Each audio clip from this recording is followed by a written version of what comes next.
La madrastra obliga a su hijastra a comprometerse con un mendigo para humillarla. Cuando llega el día de la boda, todos se quedan impactados por lo que el mendigo revela. Antes de comenzar la historia, comenta aquí abajo desde qué ciudad estás viendo este video. No olvides suscribirte al canal y dejar tu like. Buena historia a todos.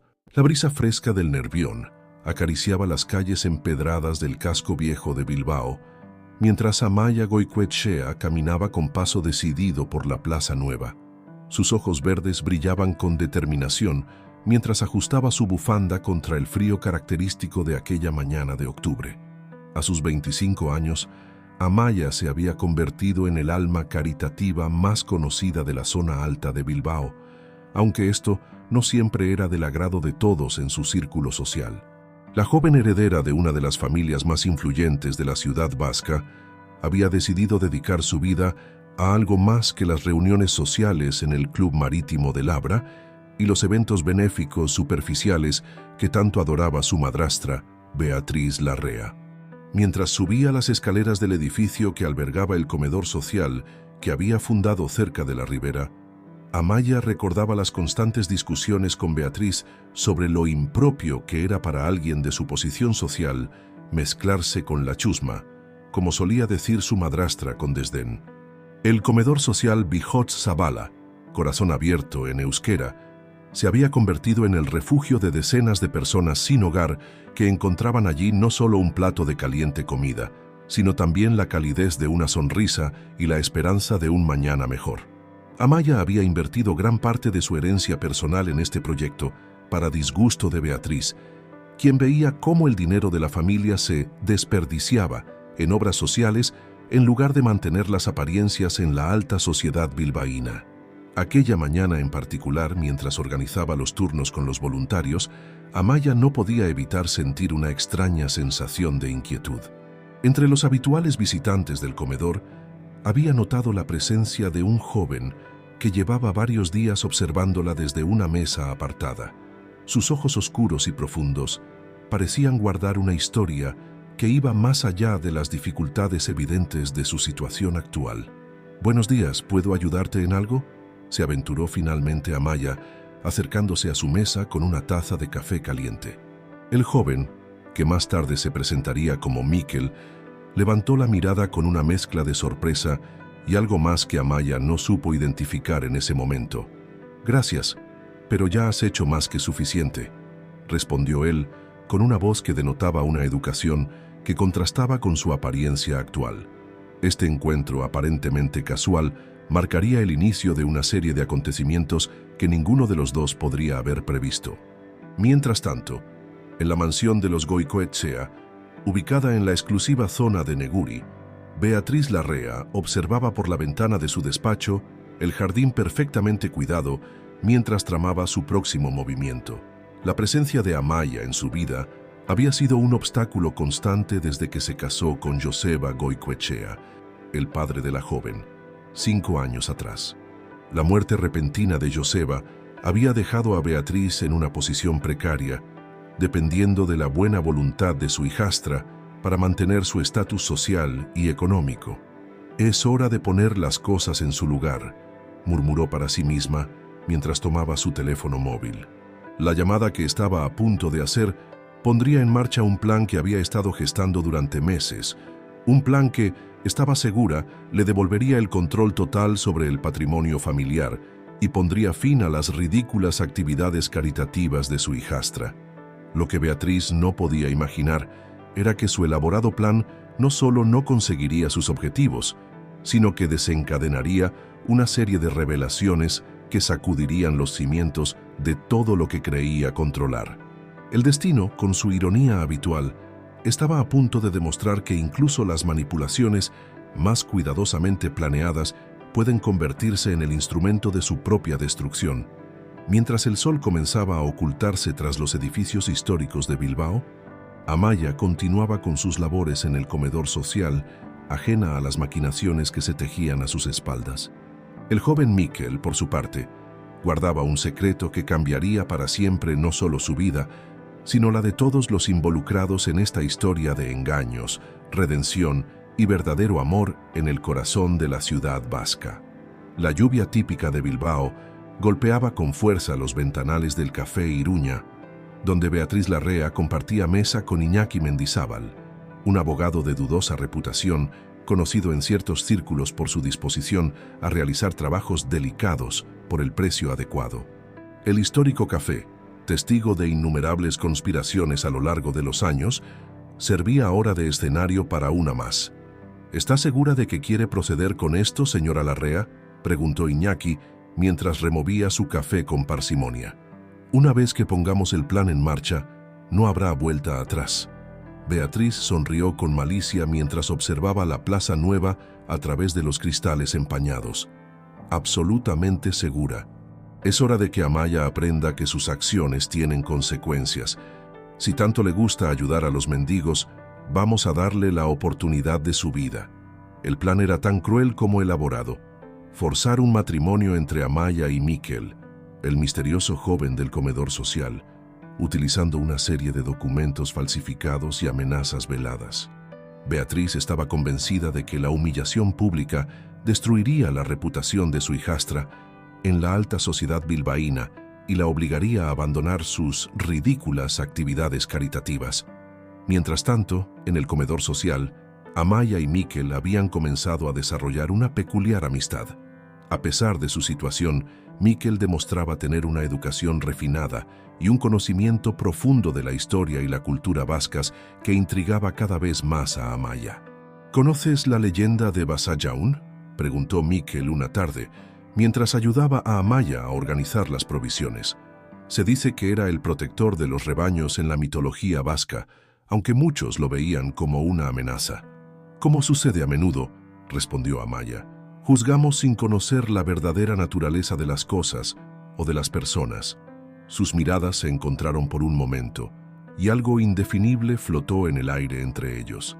Sin embargo, ninguno podía imaginar que sus vidas estaban a punto de entrelazarse de una manera que el destino había estado tejiendo desde mucho antes de su encuentro. En la mansión Goicoechea, Beatriz ultimaba los detalles de su plan mientras revisaba viejas fotografías familiares. Se detuvo en una en particular, la imagen de su primer esposo, Andoni Uriarte, sosteniendo a un niño pequeño. Su expresión se endureció mientras guardaba apresuradamente la fotografía en un cajón bajo llave. El pasado que Beatriz tanto se esforzaba por mantener enterrado comenzaba a agitarse, como las aguas del Nervión antes de una tormenta. Las coincidencias, esas jugadas del destino que algunos llaman providencia, habían puesto en marcha una serie de acontecimientos que nadie podría haber previsto. Esa misma noche, en el antiguo café La Concordia, uno de los últimos clientes del día, el anciano Pachi Elizalde, levantó la vista de su periódico y se quedó paralizado al reconocer un rostro que creía perdido hacía décadas. A través de la ventana, vio pasar a Miquel, y en sus rasgos reconoció inmediatamente al hijo de su antiguo amigo, Andoni Uriarte. «Imposible», murmuró, mientras sus manos temblorosas doblaban el periódico. Como antiguo empleado de confianza de la familia Uriarte, Pachi conocía secretos que habían sido enterrados bajo años de mentiras y manipulaciones. Secretos que, de salir a la luz, sacudirían los cimientos de la alta sociedad bilbaína. La lluvia continuaba cayendo sobre Bilbao, lavando las calles pero no los pecados del pasado. En su apartamento del casco viejo, Miquel contemplaba la ciudad desde su ventana, sosteniendo un viejo reloj de bolsillo con un escudo familiar grabado, el mismo escudo que decoraba la entrada de la mansión Goicoechea. El destino había comenzado a mover sus fichas en un tablero que nadie, ni siquiera la manipuladora Beatriz, podía controlar completamente. Las calles de Bilbao, testigos silenciosos de tantas historias, estaban a punto de presenciar cómo las mentiras construidas durante años se desmoronaban como un castillo de naipes bajo la lluvia incesante del norte. La mañana siguiente amaneció con una fina lluvia sobre Bilbao, típica del mes de octubre en la ciudad vasca. Beatriz Larrea se encontraba en su despacho del edificio Sota, en la Gran Vía, cuando recibió la visita inesperada de Pachi Elizalde. El antiguo empleado de los Uriarte había pasado la noche en vela, debatiéndose entre el deber moral de revelar la verdad y el peso de las promesas del pasado. «Señora Larrea, necesito hablar con usted sobre un asunto delicado», comenzó Pachi, su voz temblando ligeramente, mientras se sentaba frente al imponente escritorio de caoba. Beatriz, con la elegancia estudiada que la caracterizaba, sirvió 2 tazas de té en fina porcelana inglesa, como si se tratara de una visita social cualquiera. «Me pareció ver algo ayer que me recordó a tiempos pasados», continuó el anciano, observando cómo Beatriz mantenía su compostura, aunque un ligero temblor en su mano al sostener la taza delataba su inquietud. «Vi a alguien que se parece extraordinariamente a Andoni cuando era joven». El nombre cayó como una bomba en la habitación. Beatriz dejó su taza sobre el platillo con un tintineo demasiado fuerte. «Pachi, querido, los fantasmas del pasado deberían permanecer donde están, en el pasado». Mientras tanto, en el comedor social Bihots Zavala, Amaya organizaba una nueva iniciativa para proporcionar formación profesional a las personas sin hogar. Mikel se había convertido en su mano derecha, demostrando una capacidad de organización y liderazgo que sorprendía a todos. «Sabes, hay algo en ti que me resulta familiar», comentó una de las voluntarias más antiguas, Maite Aramburu, mientras observaba a Mikel coordinar un grupo de trabajo. «Me recuerdas a alguien que conocí hace muchos años, cuando trabajaba en la mansión Uriarte». El comentario, aparentemente inocente, hizo que Mikel casi dejara caer la caja que llevaba. Sus ojos, normalmente serenos, mostraron un destello de inquietud que no pasó desapercibido para Amaya, quien cada vez se sentía más intrigada por los misterios que rodeaban a su nuevo amigo. En otro punto de la ciudad, Iñaki Mendizábal se reunía con sus contactos en una sidrería tradicional de Deusto. El plan de Beatriz requería documentación falsa y testimonios fabricados, pero algo en toda esta situación le provocaba una inquietud poco habitual en él. «No es un trabajo limpio», murmuró uno de sus asociados mientras compartían un chacoli. «Hay demasiadas coincidencias, demasiados cabos sueltos». La tarde avanzaba y las nubes se acumulaban sobre el monte Archanda cuando Beatriz decidió acelerar sus planes. La visita de Pachi había alterado su calendario previsto. Con dedos temblorosos, marcó el número de Iñaki. «Hay que hacerlo esta semana», ordenó sin preámbulos. «No podemos esperar más». En el comedor social, ajenos a las maquinaciones que se tejían a su alrededor, Amaya y Mikel compartían un momento de tranquilidad después de una jornada especialmente intensa. La luz del atardecer se filtraba por las ventanas, tiñendo el ambiente de tonos dorados. «¿Por qué elegiste este camino, Amaya?», preguntó Mikel mientras limpiaban las mesas. «No es el típico destino para alguien de tu posición social». Amaya se detuvo un momento, considerando su respuesta. «Creo que todos tenemos una responsabilidad con los demás, independientemente de nuestro origen. Mi verdadera madre, me enseñó eso antes de partir». La mención de su madre hizo que Mikel la mirara con intensidad renovada. Había algo en la historia de Amaya que resonaba profundamente en él, como un eco de su propia pérdida.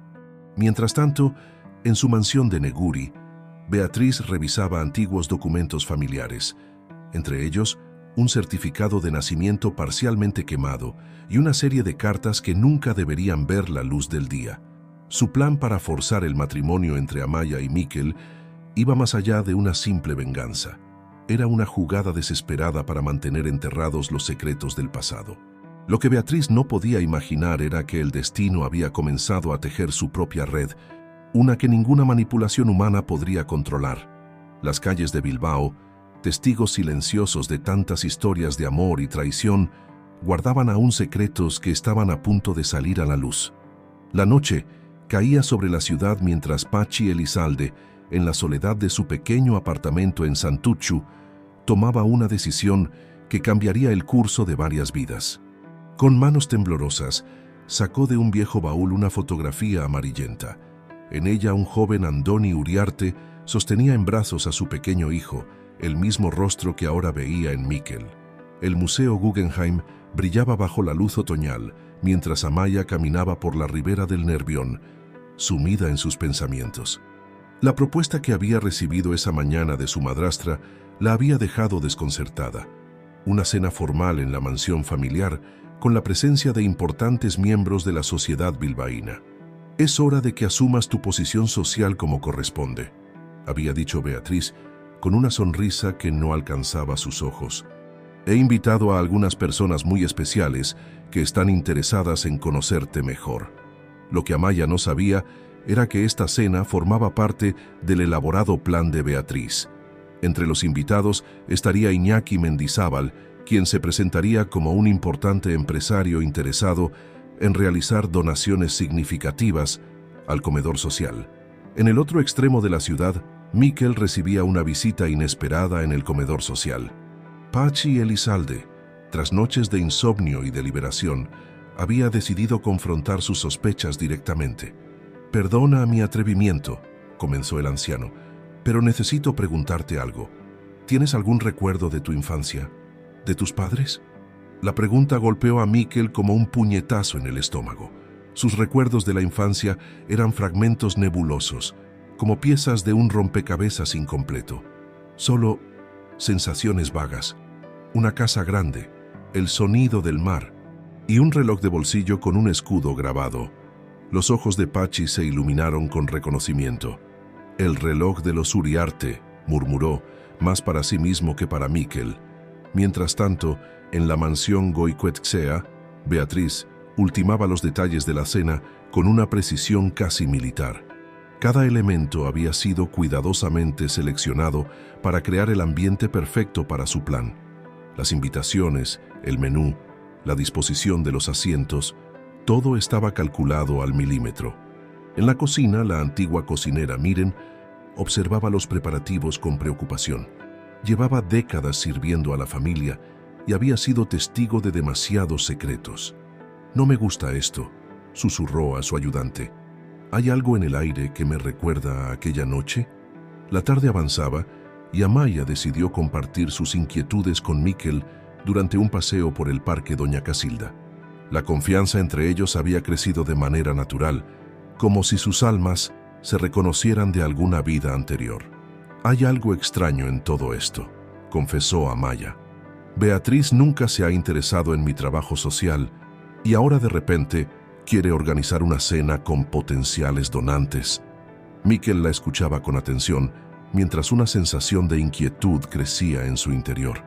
Las revelaciones de Patxi esa mañana habían despertado preguntas dormidas durante años, y ahora la extraña invitación a la mansión Goicoechea parecía otra pieza de un puzzle que comenzaba a tomar forma. En su despacho del bufete de abogados, Iñaki Mendizábal repasaba el guión preparado para la cena. Sin embargo, algo lo perturbaba. Las investigaciones que había realizado sobre Mikel para el plan de Beatriz habían revelado inconsistencias que no podía ignorar. Documentos con fechas que no cuadraban, registros incompletos y, sobre todo, un inquietante parecido con fotografías antiguas de la familia Uriarte. La noche comenzaba a caer sobre Bilbao cuando Patxi tomó una decisión que cambiaría el curso de los acontecimientos. Con el viejo álbum de fotos bajo el brazo, se dirigió hacia la mansión Goicoechea. Si sus sospechas eran ciertas, no podía permitir que la historia se repitiera. En su habitación, Amaya se preparaba para la cena con una mezcla de aprensión y determinación. El vestido negro que había elegido contrastaba con la palidez de su rostro mientras se preguntaba qué sorpresas le deparaba la velada.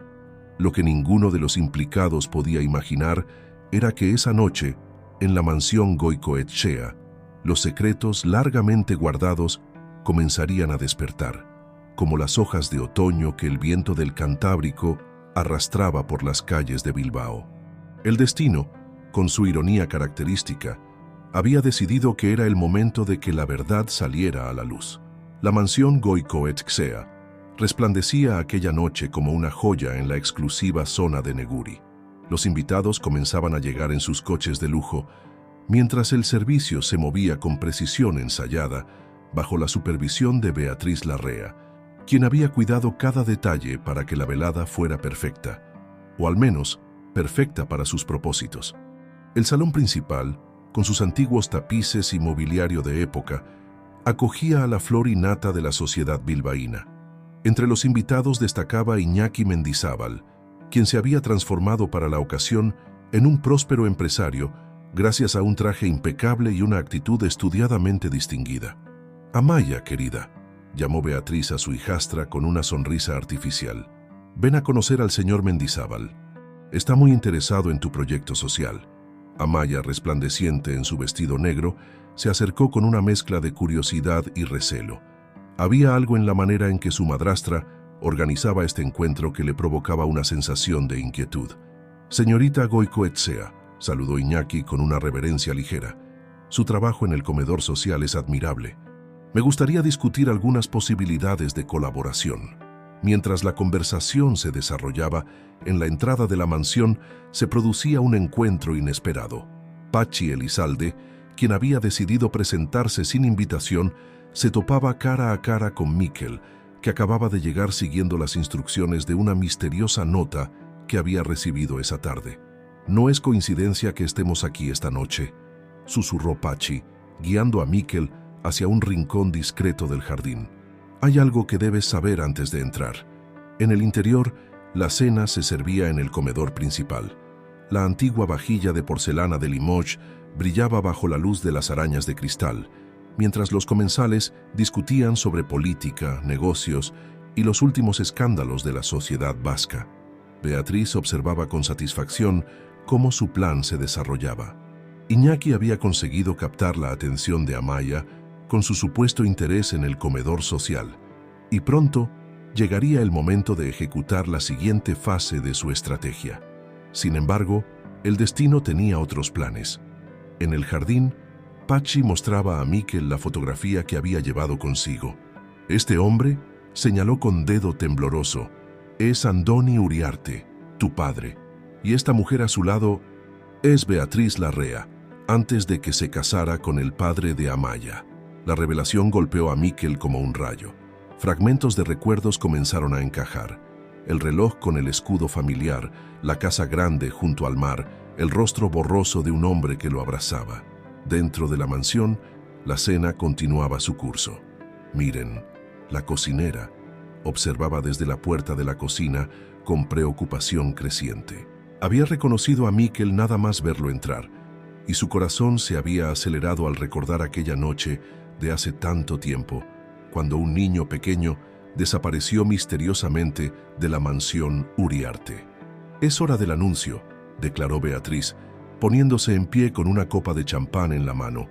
Su voz, perfectamente modulada, ocultaba la tensión que sentía al ver que Patxi Elizalde se había colado en la fiesta. Pero antes de que pudiera pronunciar una palabra más, las puertas del comedor se abrieron de golpe. Mikel entró con paso firme, seguido por Patxi. El anciano sostenía en alto la fotografía como si fuera un escudo. Los invitados guardaron silencio, sorprendidos por la interrupción. Amaya, que había estado escuchando con creciente escepticismo las propuestas de Iñaki, se giró hacia la entrada y sus ojos se encontraron con los de Mikel. «Vaya, parece que algunos invitados han llegado tarde a la cena», comentó Beatriz con una sonrisa forzada, intentando mantener el control de la situación. Pero el temblor en su voz traicionaba su aparente calma. En ese momento, Miren emergió de la cocina con una caja de madera en las manos. «Señora Larrea», dijo con voz firme, «creo que es hora de que todos conozcan el contenido de esta caja. La he guardado durante 20 años, esperando el momento adecuado». El ambiente en el comedor se había vuelto tan denso que podía cortarse con un cuchillo. Los invitados, expectantes, observaban la escena como si estuvieran presenciando el clímax de una obra de teatro en el Teatro Arriaga. Beatriz Larrea, por primera vez en muchos años, sintió que el control se le escapaba de las manos. Los secretos que había guardado tan celosamente durante décadas amenazaban con salir a la luz en la que debía haber sido su noche de triunfo. El silencio que reinaba en el comedor de la mansión Goicoechea era tan denso como la niebla que comenzaba a cubrir la bahía de Labra. Miren avanzó con paso decidido hacia el centro de la estancia, sosteniendo la caja de madera como si fuera un tesoro sagrado. «En esta caja», comenzó la anciana cocinera con voz clara, «están las pruebas de lo que sucedió aquella noche en la mansión Uriarte. las cartas que el señor Andoni escribió, los documentos que desaparecieron misteriosamente y el testamento original. Beatriz Larrea se mantuvo erguida, aunque su rostro había perdido todo color. Los invitados, olvidando toda pretensión de etiqueta, se inclinaban en sus asientos para no perderse detalle de lo que estaba sucediendo. «Es suficiente», intentó interrumpir Beatriz, pero su voz sonaba débil, casi suplicante. «Estos no son temas para discutir durante una cena. ¿Como el tema que pensabas discutir tú esta noche?», intervino Pachi, avanzando junto a Miquel. «¿Como tu plan para forzar un matrimonio entre Amaya y su propio hermanastro?». La revelación provocó jadeos de sorpresa entre los invitados. Amaya, que había permanecido en silencio, se levantó de su silla con las piernas temblorosas. «¿Qué está diciendo, Pachi?», preguntó, mirando alternativamente a Miquel y a su madrastra. Miren comenzó a sacar documentos de la caja. Miquel es el hijo de Andoni Uriarte y Beatriz Larrea. Cuando Andoni descubrió que Beatriz planeaba dejarlo por un hombre más rico, cambió su testamento. Ella respondió haciendo desaparecer al niño y todos los documentos que probaban su existencia. «Pero no todos los documentos desaparecieron», añadió Pachi, extendiendo sobre la mesa la fotografía amarillenta.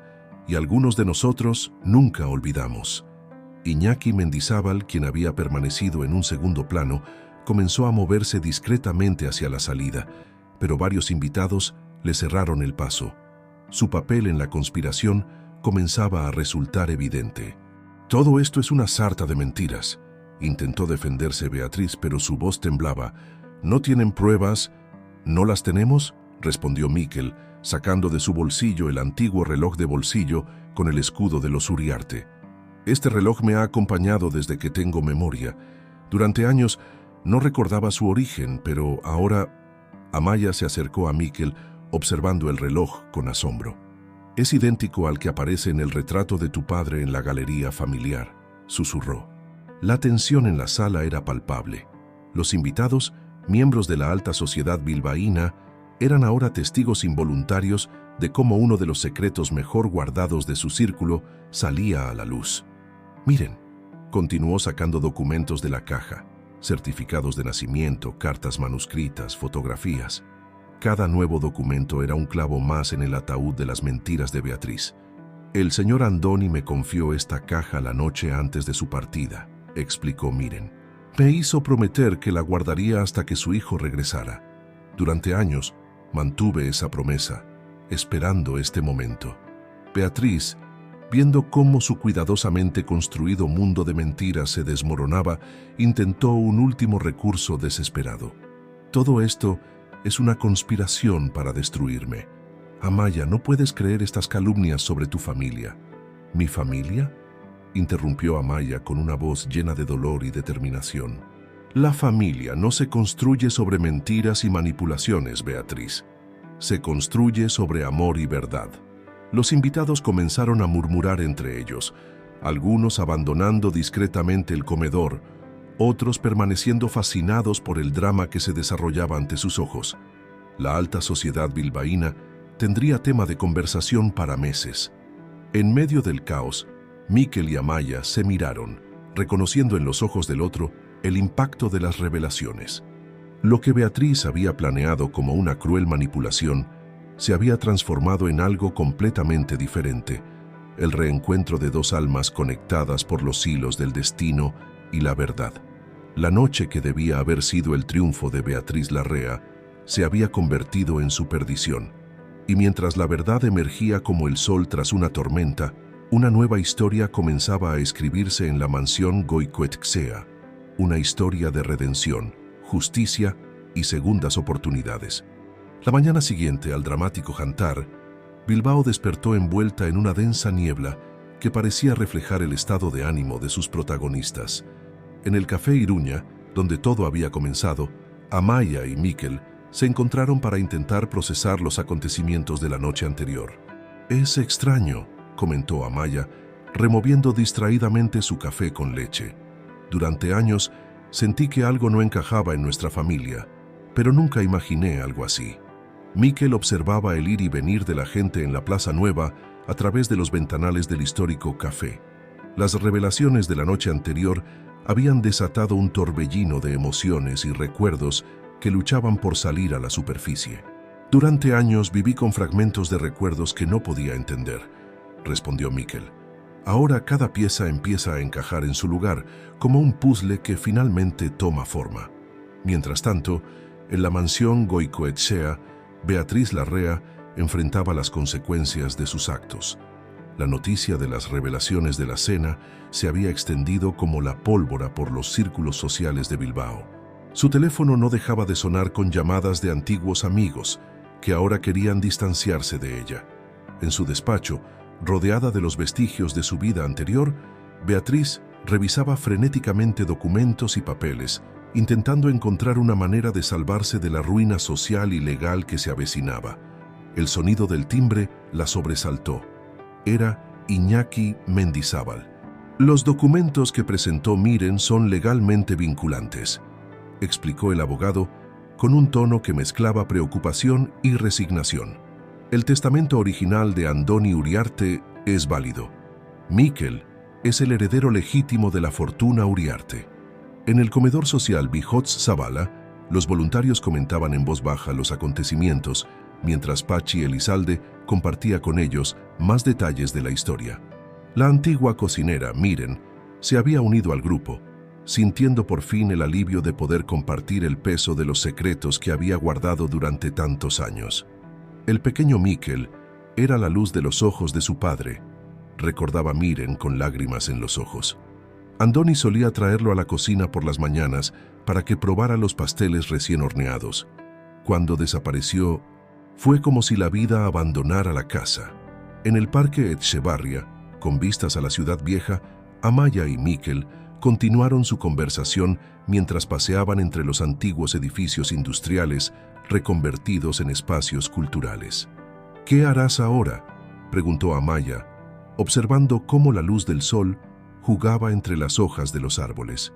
«La fortuna Uriarte, mi herencia, no cambia quién soy», respondió Mikkel después de un largo silencio. «Estos años en la calle me enseñaron más sobre la vida y la humanidad que cualquier cantidad de dinero podría haberlo hecho». En el bufete de abogados más prestigioso de la Gran Vía, un equipo de juristas trabajaba contrarreloj para preparar los documentos necesarios para restaurar los derechos legales de Mikkel. La noticia había causado un terremoto en los círculos legales de la ciudad. «Es un caso sin precedentes», comentaba uno de los socios senior. «La manipulación de documentos, la desaparición forzada, el intento de matrimonio fraudulento. Beatriz Larrea tendrá que responder ante la justicia». Mientras tanto, en el pequeño apartamento de Santuchu donde vivía Patxi, el anciano organizaba más documentos y fotografías que había guardado durante años. Entre ellas se encontró una especialmente significativa: la última Navidad que la familia Uriarte había pasado junta, con un pequeño Mikkel sonriendo junto al árbol, sosteniendo el reloj de bolsillo que su padre acababa de regalarle. En el puerto viejo de Algorta, donde las olas del Cantábrico golpeaban con fuerza las rocas, Amaya y Mikkel encontraron un momento de paz en medio de la tormenta emocional que vivían. El mar, testigo silencioso de tantas historias de la villa, parecía susurrar secretos antiguos mientras el sol comenzaba a ponerse. «¿Sabes?», dijo Mikkel, «cuando llegué al comedor social, no buscaba mi pasado. Solo buscaba un lugar donde poder ayudar a otros como tantos me habían ayudado a mí. Pero el destino tenía otros planes». Amaya sonrió, entendiendo perfectamente ese sentimiento. A veces, cuando intentamos hacer el bien, la vida nos devuelve mucho más de lo que esperábamos. La noche caía sobre Bilbao y las luces del Guggenheim comenzaban a reflejarse en las aguas del Nervión. En la ciudad, los rumores y las especulaciones sobre el escándalo de la familia Goicoechea Uriarte continuaban circulando, pero para Amaya y Mikkel, una nueva realidad comenzaba a tomar forma, una basada en la verdad y en los valores que ambos compartían. Los días siguientes a las revelaciones transcurrieron en un torbellino de actividad legal y emocional. En el Palacio de Justicia de Bilbao, ubicado en la Alameda Recalde, los abogados trabajaban incansablemente para restaurar los derechos de Mikkel y procesar las acciones legales contra Beatriz Larrea. La mansión Uriarte, que había permanecido cerrada durante años en la exclusiva zona de Neguri, volvía a cobrar vida mientras Mikkel, acompañado por Pachi y Miren, recorría sus habitaciones. Cada rincón despertaba fragmentos de memoria: el aroma a libros viejos en la biblioteca, el sonido de los pájaros en el jardín, el crujido característico de la escalera principal. «Tu padre solía sentarse aquí», explicó Miren señalando un sillón de cuero junto a la ventana de la biblioteca. «Y te leía historias sobre antiguos navegantes vascos y leyendas del mar Cantábrico». En el comedor social Bihots Zabala, la vida continuaba su curso, aunque con un aire de expectación. Amaya y Mikkel habían decidido mantener el proyecto en funcionamiento, ahora con recursos renovados y una visión más amplia. «No quiero que nada cambie aquí», había declarado Mikkel durante una reunión con los voluntarios. «Este lugar me dio un propósito cuando más lo necesitaba, y seguirá siendo un refugio para quienes lo necesiten».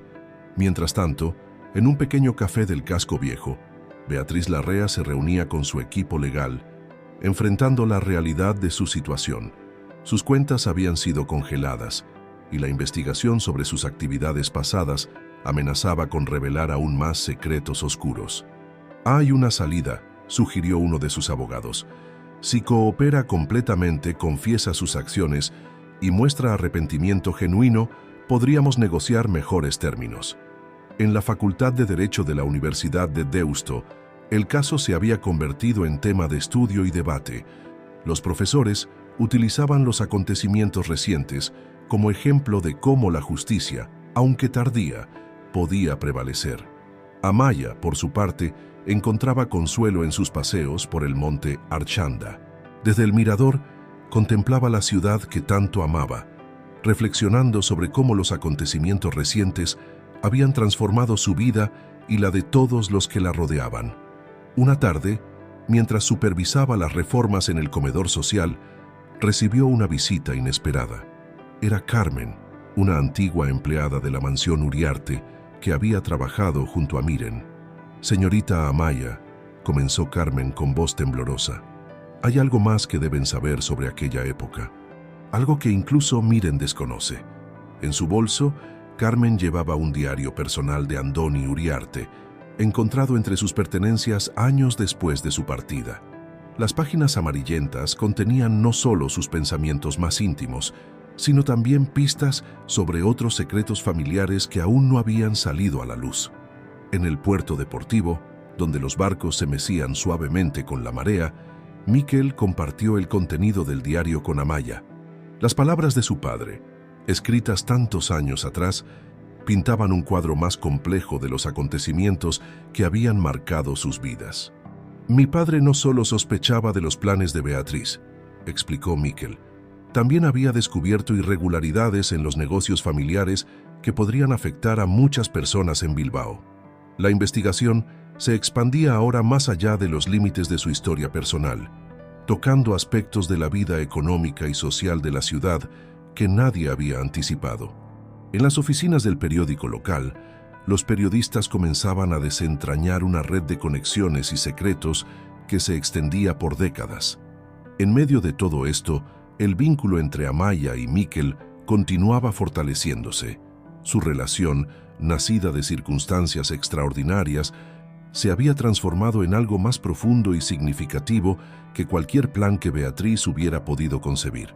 «Es curioso», reflexionó Amaya una tarde mientras compartían un momento tranquilo en el jardín de la mansión Uriarte, «cómo el destino puede transformar los planes más crueles en algo hermoso». Las campanas de la Catedral de Santiago resonaban en la distancia, mientras la ciudad continuaba su vida cotidiana, ajena a los dramáticos cambios que se desarrollaban en las vidas de sus protagonistas. En las calles del casco viejo, los turistas seguían tomando fotos de los edificios históricos, los comerciantes atendían sus negocios y la vida fluía con su ritmo característico. Sin embargo, para aquellos involucrados en esta historia, nada volvería a ser igual. Las revelaciones no solo habían expuesto verdades largo tiempo ocultas, sino que también habían abierto el camino para un nuevo comienzo, una oportunidad de construir algo mejor sobre los cimientos de la verdad y la justicia. La sede del Archivo Histórico Foral de Vizcaya, ubicada en la calle María Díaz de Haro, se había convertido en el centro de una investigación que iba más allá de los asuntos familiares. Carmen, junto con un equipo de investigadores, trabajaba incansablemente revisando documentos antiguos que podrían arrojar luz sobre las actividades empresariales de la familia Uriarte. Las anotaciones en el diario de tu padre no eran simples sospechas, explicó Carmen a Miquel, mientras extendía varios documentos sobre una mesa de roble. Andoni había descubierto una red de negocios que afectaba a varias familias prominentes de Bilbao.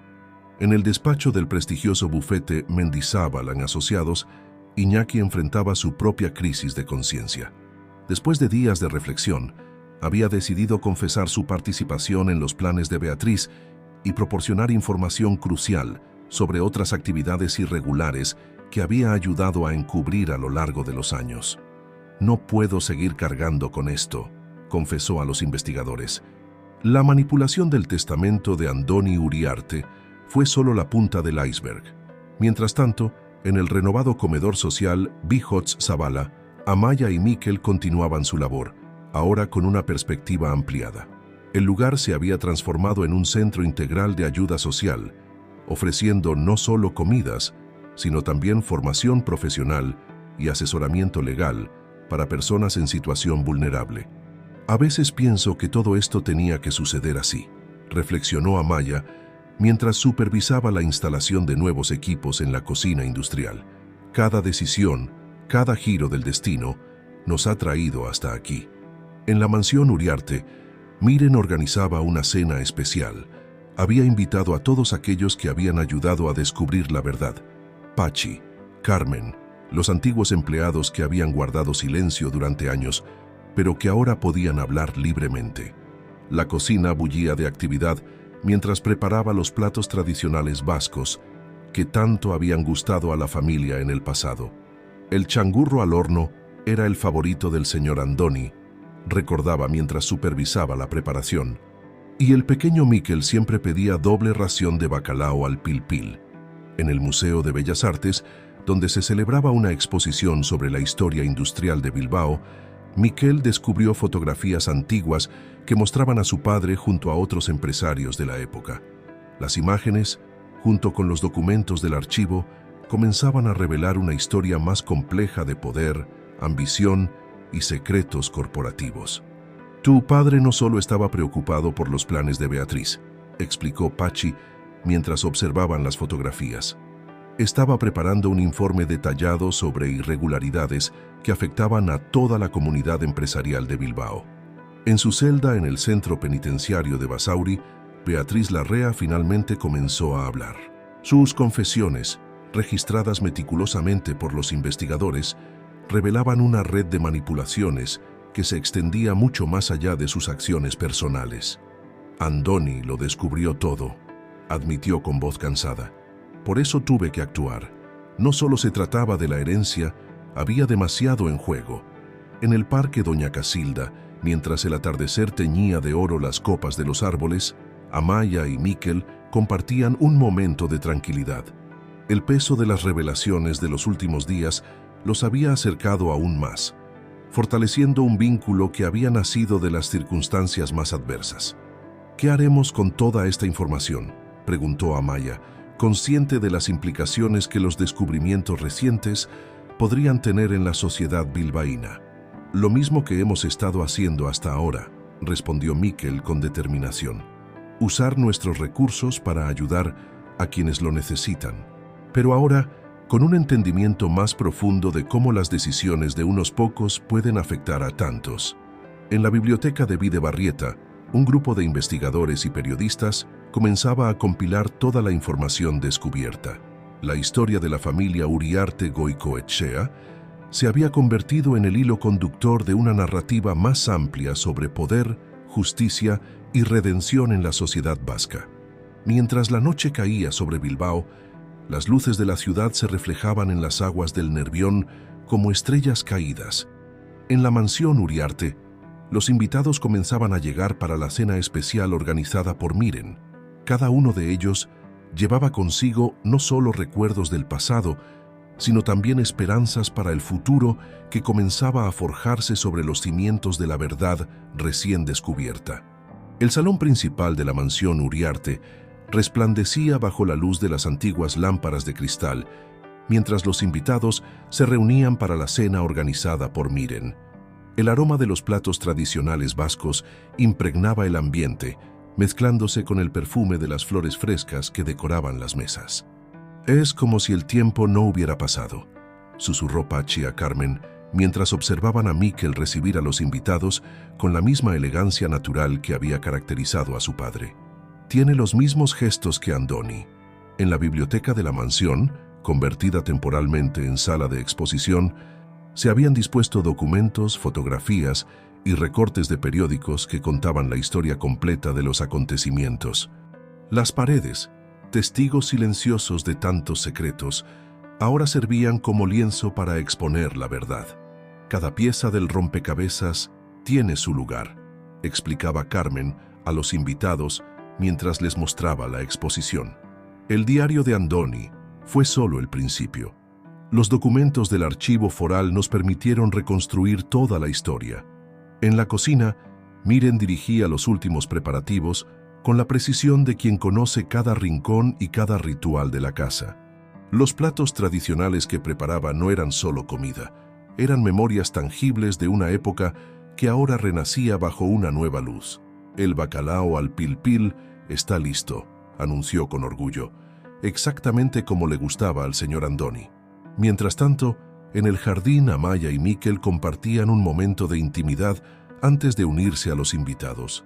La fuente central, recientemente restaurada, murmuraba suavemente, proporcionando un contrapunto perfecto a su conversación. «¿Sabes? Cuando todo esto comenzó, pensé que era el final de algo», reflexionó Amaya. «Ahora me doy cuenta de que era solo el principio». «Mi padre siempre decía que la verdad tiene su propio tiempo», respondió Mikel, recordando las palabras escritas en el diario. «Ahora entiendo lo que quería decir». En el comedor los invitados comenzaban a tomar sus lugares. Entre ellos se encontraban no solo aquellos que habían ayudado a descubrir la verdad, sino también representantes de las familias afectadas por las revelaciones de los documentos encontrados. La cena se había convertido en un momento de reconciliación y nuevo comienzo. Iñaki Mendizábal, que había optado por confesar y colaborar con la justicia, también estaba presente, aunque visiblemente incómodo. Su testimonio había sido fundamental para comprender la magnitud de la red de manipulaciones que Beatriz había tejido. «Antes de comenzar», anunció Mikel, poniéndose de pie con una copa en la mano, «quiero compartir algo con todos ustedes». El silencio se hizo en la sala, mientras Mikel sacaba de su bolsillo el viejo reloj de bolsillo con el escudo familiar. «Este reloj ha sido más que un simple objeto para mí. Ha sido el hilo que me mantuvo conectado a mi verdadera identidad, incluso cuando no era consciente de ello». En ese momento, Miren entró al comedor llevando una caja de madera que todos reconocieron. «Hay algo más que deben ver», anunció la anciana cocinera. «Algo que encontré esta mañana mientras limpiaba el desván». Dentro de la caja había un sobre amarillento, sellado y dirigido a Mikel con la inconfundible caligrafía de Andoni Uriarte. La fecha en el sobre indicaba que había sido escrito apenas unos días antes de su partida. «Tu padre sabía que algo podría sucederle», explicó Miren con voz emocionada. «Me hizo prometer que guardaría esta carta hasta que llegara el momento adecuado». Con manos temblorosas, Mikel abrió el sobre. La voz de su padre, preservada en aquellas páginas durante tantos años, llenó la habitación mientras leía en voz alta. «Querido hijo, si estás leyendo esto, significa que la verdad finalmente ha salido a la luz. He descubierto cosas que podrían cambiar muchas vidas en Bilbao y sé que este conocimiento me pone en peligro. Pero más que las revelaciones sobre negocios y poder, me preocupa tu seguridad. He tomado medidas para protegerte, aunque eso signifique que podamos estar separados por un tiempo. Confío en que el destino, que a veces parece cruel, tiene sus propios planes para reunirnos. Recuerda siempre que el verdadero valor de una persona no está en su nombre o su fortuna, sino en sus acciones y en la manera en que trata a los demás. el reloj que te regalé lleva no solo nuestro escudo familiar, sino también una promesa. La verdad, aunque tarde, siempre encuentra su camino. Con todo mi amor, tu padre Andoni. Las palabras resonaron en el comedor mientras los invitados procesaban su significado. En ese momento, como si el propio destino quisiera subrayar la importancia del momento, las campanas de la Catedral de Santiago comenzaron a sonar en la distancia, sus ecos llegando hasta la mansión como un recordatorio de que el tiempo inexorable siempre trae consigo la verdad. La carta de Andoni Uriarte había desencadenado una serie de acontecimientos que nadie podía haber previsto. En los días siguientes, el Palacio Euskalduna se convirtió en el escenario de una conferencia de prensa donde Mikel y Amaia, junto con el equipo de investigadores, presentarían al público todas las evidencias recopiladas. El imponente edificio, símbolo de la transformación de Bilbao de ciudad industrial a cultural, acogía ahora otro tipo de transformación, la revelación de una verdad que cambiaría la estructura social de la ciudad. Los documentos encontrados no solo prueban la manipulación del testamento de Andoni Uriarte, explicaba Carmen ante una sala llena de periodistas y ciudadanos interesados. También revelan una red de operaciones financieras que afectaron el desarrollo de Bilbao durante décadas. En primera fila, Miren y Patxi escuchaban con lágrimas en los ojos mientras la historia que habían ayudado a descubrir se hacía pública. Cada documento proyectado en las pantallas, cada fotografía mostrada, era un fragmento de una verdad que habían guardado durante tanto tiempo. En el Teatro Arriaga, esa misma tarde, se celebraba una reunión más íntima con las familias afectadas por las revelaciones. El histórico teatro, con sus decoraciones doradas y terciopelos rojos, servía de marco para un acto de reconciliación y justicia. No buscamos venganza, declaró Mikel ante la audiencia. Mi padre creía en la justicia, pero también en la capacidad de las personas para redimirse y corregir sus errores. Mientras tanto, en el comedor social Bihotz Zabala, Amaia supervisaba la implementación de nuevos programas de ayuda. El lugar se había convertido en un símbolo de esperanza y transformación, ahora respaldado por un fondo especial creado con parte de la fortuna recuperada de los Uriarte. Cada persona que viene aquí tiene una historia, explicaba a los nuevos voluntarios, y cada historia merece ser escuchada y respetada. En la biblioteca de Bidebarrieta, un equipo de historiadores y archivistas trabajaba en la catalogación de todos los documentos relacionados con el caso. Las cartas de Andoni, los registros empresariales, las fotografías y testimonios se convertirían en parte del archivo histórico de la ciudad, un recordatorio de cómo el pasado puede influir en el presente. Es fascinante cómo cada documento cuenta una parte de la historia, comentaba uno de los archivistas mientras organizaba las cartas de Andoni. Como un puzzle gigante que finalmente podemos completar.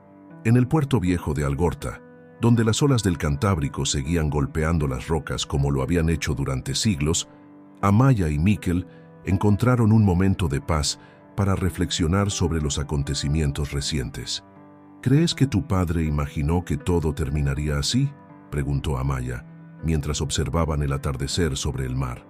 No creo que sea un final, respondió Mikel, sosteniendo el viejo reloj de bolsillo. Es más bien un nuevo comienzo.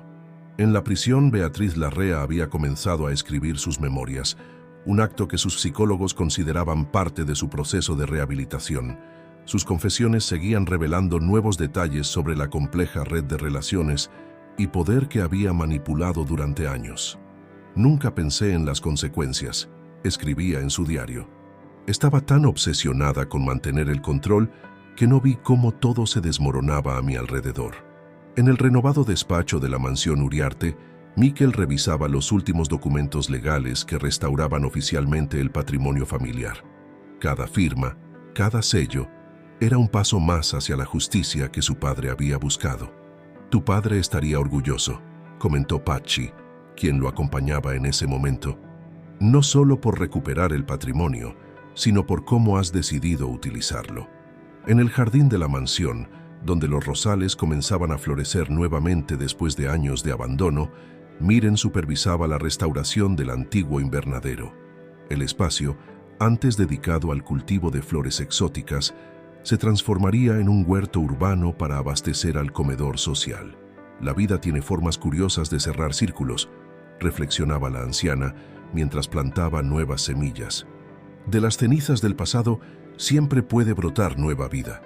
Las campanas de la Catedral de Santiago resonaban en la distancia, marcando el paso del tiempo como lo habían hecho durante siglos.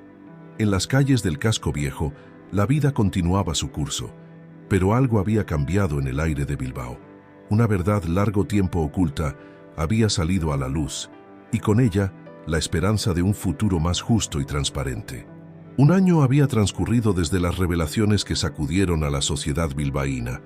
La primavera había llegado nuevamente a la ciudad, y los cerezos del Parque Doña Casilda florecían con renovada fuerza, como si la naturaleza misma celebrara los cambios positivos que se habían producido. En el comedor social Bijots Zabala, ahora transformado en una fundación integral de ayuda social, Amaya y Miquel celebraban el primer aniversario de su renovación. El lugar se había convertido en un modelo de innovación social, replicado en otras ciudades del País Vasco. Cuando empezamos, recordaba Amaya ante los asistentes reunidos en el patio renovado, esto era solo un comedor. Ahora es un hogar para todos los que buscan una segunda oportunidad. El centro no solo proporcionaba comidas y refugio, sino que también ofrecía formación profesional, asesoramiento legal y apoyo psicológico. Los fondos recuperados de las operaciones fraudulentas descubiertas se habían canalizado hacia programas de desarrollo social y educativo. En la Universidad de Deusto, el caso Uriarte Goiko et Xea se había convertido en objeto de estudio en las facultades de Derecho y Sociología. Los estudiantes analizaban cómo la verdad, la justicia y la redención podían entrecruzarse en la vida real. Es un caso que nos enseña que la justicia, aunque tardía, puede prevalecer, explicaba una profesora a sus alumnos. Pero más importante aún, nos muestra cómo la venganza puede transformarse en sanación. En el Museo de Bellas Artes, una exposición especial titulada Memorias de Bilbao recogía la historia de las familias que habían dado forma a la ciudad. Entre fotografías y documentos históricos, la historia de los Uriarte ocupaba un lugar especial, no por el escándalo, sino por cómo su resolución había catalizado cambios positivos en la sociedad. Miren, que había decidido jubilarse oficialmente, seguía siendo una presencia constante en la mansión Uriarte. El jardín, bajo su cuidado, se había convertido en un espacio comunitario donde los vecinos podían aprender sobre horticultura y sostenibilidad. Las plantas son como las personas, solía decir mientras enseñaba a los niños del barrio a cuidar el huerto. Con amor y paciencia, siempre hay posibilidad de un nuevo comienzo. Pachi Elizalde, convertido en un respetado consultor de la fundación, dedicaba sus días a identificar casos de personas necesitadas que podían beneficiarse de los programas de ayuda. Su conocimiento de la ciudad y su gente se había convertido en un recurso invaluable. En la prisión, Beatriz Larrea había completado sus memorias y, sorprendentemente, había solicitado que todos los beneficios de su publicación fueran destinados a la fundación. Era un pequeño gesto de redención, pero significativo en su proceso de reconocimiento y arrepentimiento. Una tarde de primavera, mientras el sol se ponía sobre la ría del Nervión, Amaya y Miquel paseaban por el paseo del Arenal. El viejo reloj de bolsillo, ahora restaurado, seguía marcando el tiempo en el bolsillo de Miquel, un recordatorio constante de cómo el pasado y el presente podían entrelazarse de maneras inesperadas. ¿Sabes qué es lo más extraordinario de todo esto?, reflexionó Amaya, deteniéndose para observar los barcos en la ría. Que lo que comenzó como un plan para humillarme se convirtió en el regalo más grande de mi vida. Miquel sonrió, comprendiendo perfectamente el sentimiento. Mi padre escribió en su diario que la verdad siempre encuentra su camino, pero creo que se quedó corto. La verdad no solo encuentra su camino, sino que también puede transformar el mundo que toca. En la mansión Uriarte, ahora sede de la fundación, las fotografías de Andoni ocupaban un lugar de honor en la biblioteca. Junto a ellas, Nuevas fotografías mostraban los rostros sonrientes de las personas cuyas vidas habían sido transformadas por los programas de ayuda. El último rayo de sol del día se filtraba por los vitrales de la Catedral de Santiago, mientras las campanas anunciaban el final de la jornada. En las calles de Bilbao, la gente regresaba a sus hogares, llevando consigo las historias de un día más en una ciudad que había aprendido que el poder de la verdad y el amor podía superar cualquier obstáculo. Amaya y Miquel, tomados de la mano, contemplaban su ciudad desde el mirador del monte Archanda. Bilbao se extendía ante ellos, sus luces comenzando a brillar en el crepúsculo, como estrellas terrestres que señalaban el camino hacia un futuro más brillante. El verdadero amor, había escrito Andoni en su última carta, no es el que nace de los planes y las manipulaciones, sino el que surge de la verdad y la compasión. Y así había sido. De las cenizas de un plan cruel, había nacido una historia de amor, redención y esperanza que continuaría inspirando a generaciones futuras.